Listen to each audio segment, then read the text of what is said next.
You know a war's going badly when your enemy's right in front of you. This white flag is the Taliban's. They really are that close to these Afghans, defending one of the last government holdouts in Helmand province. It used to be NATO that shot from these positions near the vulnerable city of Lashkar. Hundreds of Americans and Britons died for Helmand, many in the town of Sangin, where these pictures show the Afghan army recently in heavy clashes. But now Afghanistan is, quite quickly, watching Helmand fall. The Taliban are winning partly because of men like these. This is a rare window into the Afghan government's worst nightmare. Soldiers from the Afghan army, whom America spent billions training, who say they've defected and joined the Taliban. They're edgy, never dreamed they'd change sides. I did 18 months of army training and took an oath to serve this country. But the situation changed. The army let us down. So we had to come to the Taliban, who treat us like guests. They carry their old uniforms, IDs and bank cards used to get their old army wages. They fought in violent Sangin, where these pictures were more recently filmed, yet now both use their training and experience to train the Taliban.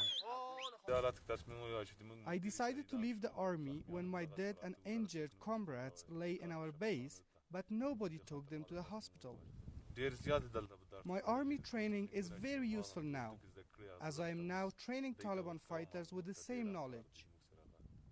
Men who've seen the tide turn and voted with their feet. Helmand's the indisputable heartland of the south that NATO fought so hard to push the Taliban back in. And the fact that here in Kabul you can talk to many officials who say its capital, Lashkar, could fall at any day really gives you a sense of how much on the offensive the Taliban are and what could happen in the summer fighting season ahead. This is the centre of Lashkar, the key town in the Taliban sights. Tense yet teeming. Some visit briefly from areas the Taliban now control. It's a bit too soon to say whether people are happy with the Taliban in Musa Qala.